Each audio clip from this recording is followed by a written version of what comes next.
Hi everybody, this is Q&A Wednesday this week. I've got a family member who's getting surgery for septum deviation, and then I've got my son that I have to take to the pediatrician on Friday, so I'll be out of commission. So here I am. I got some great questions. First one from Maria Guerrero. What supplements would you recommend for us luppies? Well, I'm a little biased. Supplements are important, and because we have gut permeability, there's just no way that we're getting all the nutrients that we need.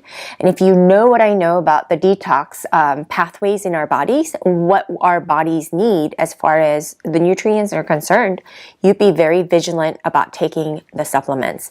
But not all supplements are the same.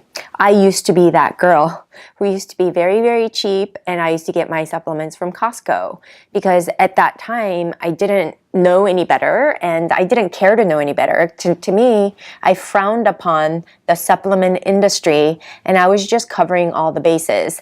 And then I got to studying the functional medicine, and I learned so much about what good supplements are and what's not so good. And so whatever, I'm going to be promoting my stuff here. I know some of you guys have issues with it, but it's what I believe, it's what I take, and it's what I recommend for you. And so having said that, I know some of you are strapped for finances, so we have a few things that I want to say that you need. It's a multivitamin. Which has the vitamin E, vitamin A, and good amounts of micronutrients like the minerals too. So a good multivitamin would be a good thing for you. I don't have that formulary. I do have it in a shake on my site. So if you have questions about what's available at my site, I will be more than willing to give you. Another thing that I do recommend is CoQ10, a good formulary of that. Probiotics is absolutely necessary, and a good super dose of vitamin D, because of the fact that we avoid the sun. And most of us are, because of the medications, we are sensitive to it. So those would be the ones that is really non-negotiables, right?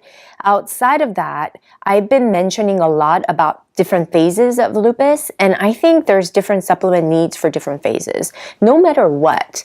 If you're acutely flared, no amount of supplements are going to help you, frankly. And that's why I push the supplement so much on the times when the flares sort of calm down a little bit.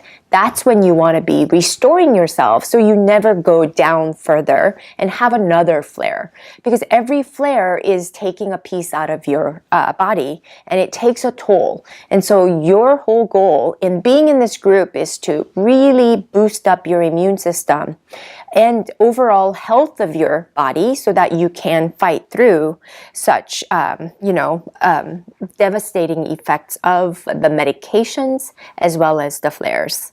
So I've got some focused formularies for sleep. I've got some focused formularies for pain. I've got some focused formularies for beauty, for hair, nails, and skin. I've got some very good ones for brain support as well. These are some things that I take. You should see how much I spend on my supplements, and it's done wonders for me. I believe that that is one of the things that's keeping me as productive in my life, and I believe that can do the same for you, provided that you take care of yourself in other means as well. And don't ignore the diet, don't ignore the mindfulness, don't ignore the stress reduction. All those things have to kind of balance out in your life. Okay?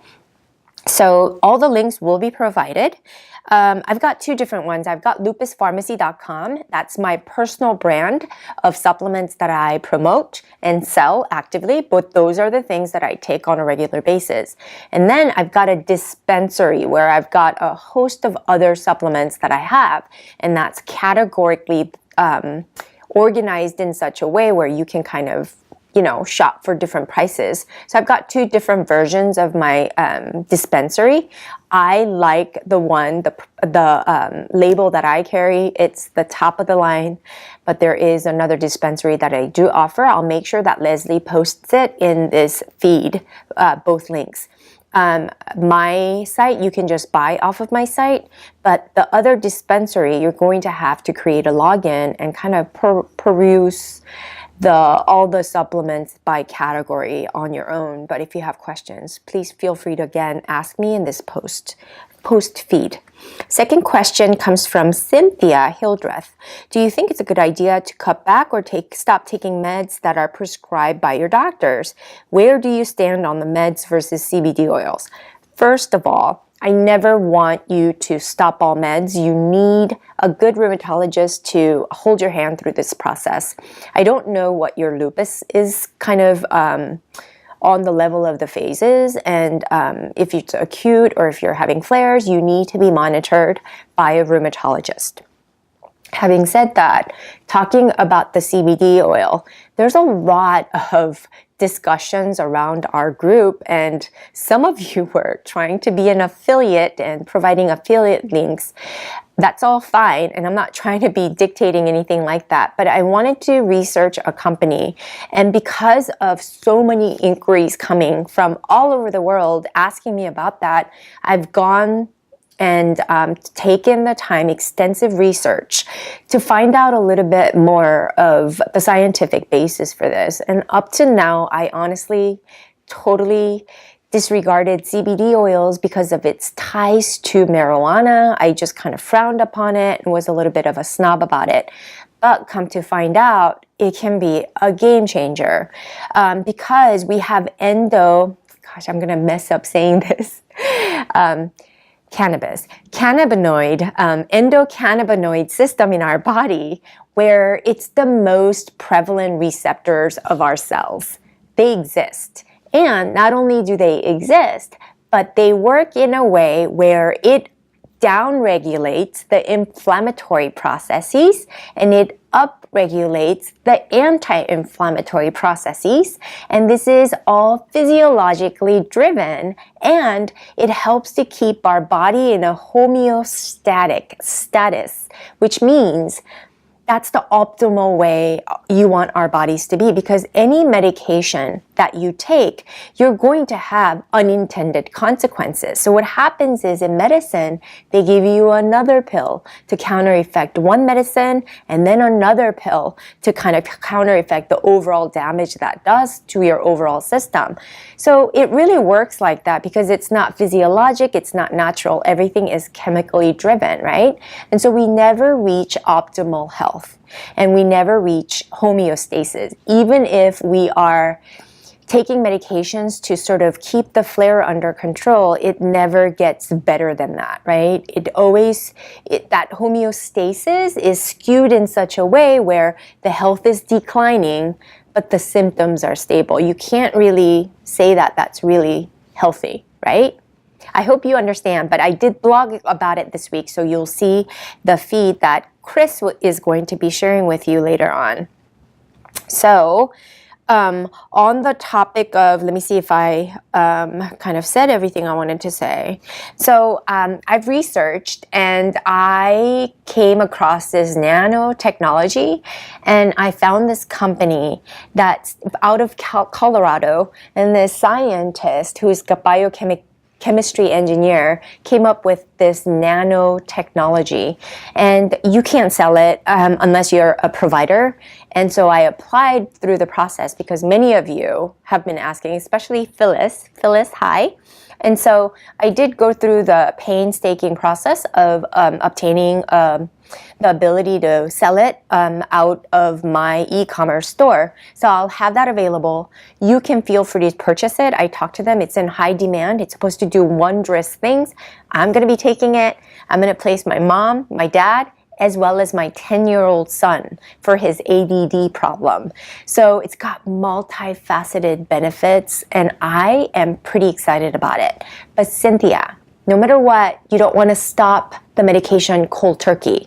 And if your rheumatologist is not up to par with the current science and research, he might be a little bit skittish about you getting off and going on the CBD. So what I like to do is do things where you're kind of doing things and you start to feel better, and then you talk to your rheumatologist to justify based on your lab serology that you can kind of taper off some of it and actively sort of be involved in your care to fight for the decrease of your medications. That's how I got off all mine.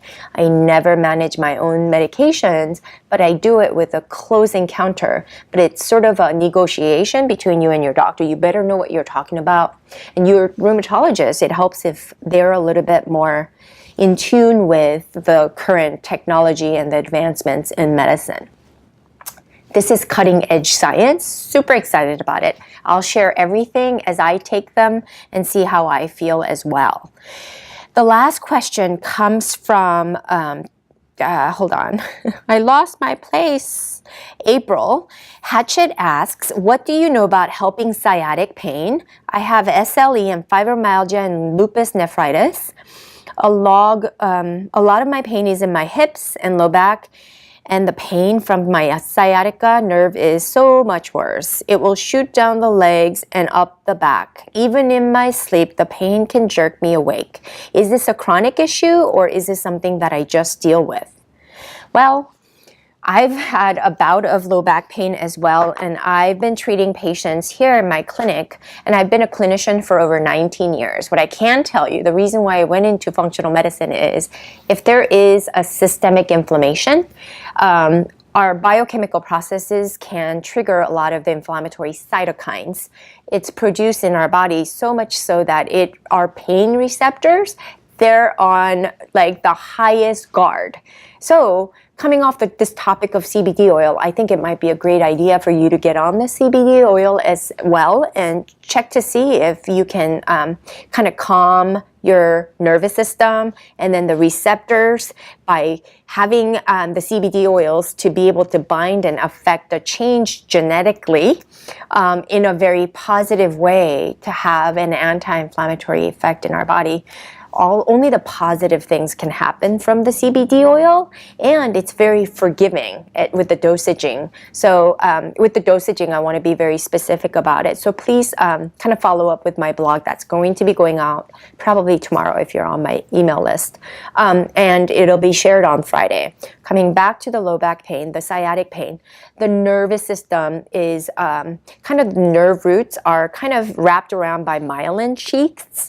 They're the encapsulation around the nerve fibers that generate a lot of speed and such. So if it's compressed at the, I guess the spinal level, at the root level is the way we talk about it, due to a structural compression or impingement at the site of the exit from the spine, well then that's the general term sciatica. But oftentimes I'm finding with fibromyalgia, nephritis, as well as lupus systemically, I am more suspicious of you having a systemic inflammation affecting your low back, perhaps more so in your sciatic nerve, especially with your pattern of not really understanding and that there is no rhyme or reason for the pain to occur. That some movements, I can't talk today. Anyway, so some movements will trigger or not trigger the next day. So you said that there was no really specific pattern with your physiological movement. So that leads me to think that it's more systemically inclined. I've had a bout of it too. My left hip is always the one where I kind of struggle. And when there are flares, it does sort of kind of get worse, and there's nothing I can do to make it go away other than perhaps I've had to resort to popping Advil at times because just to walk safely when my nerves were fired up. And so wait though, try the CBD oil and see if that subsides the pain. And then the yoga exercises are good, but perhaps taking a deep, I do what's called a half bath. I get a bathtub full of water. I put an ample amount of Epsom salt in there, fill up the water to my belly button, and I immerse myself in it.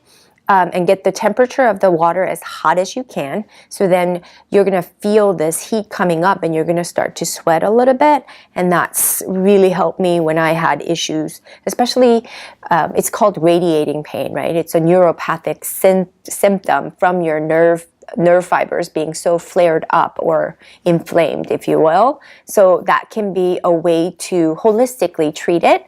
Some of the low back stretches might be helpful as well. If it persists, please ask me to provide you with a low back focused yoga. In fact, I will promise you, and Leslie will take a note of it today too, that I will go ahead and post a yoga video specific to the sciatic pain next Monday for you. Cynthia, coming back, CBD oil, it has a lot of ways you can take it. It can be a topical form.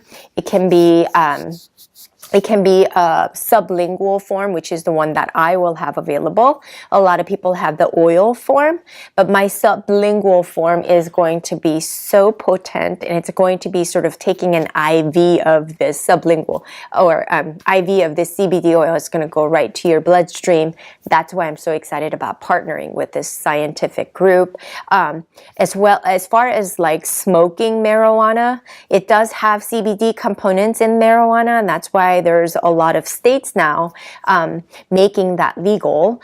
But it also has the THC component, which is the psychological effects that you derive from it, right? So it's an altered state of consciousness. It's that high that you get.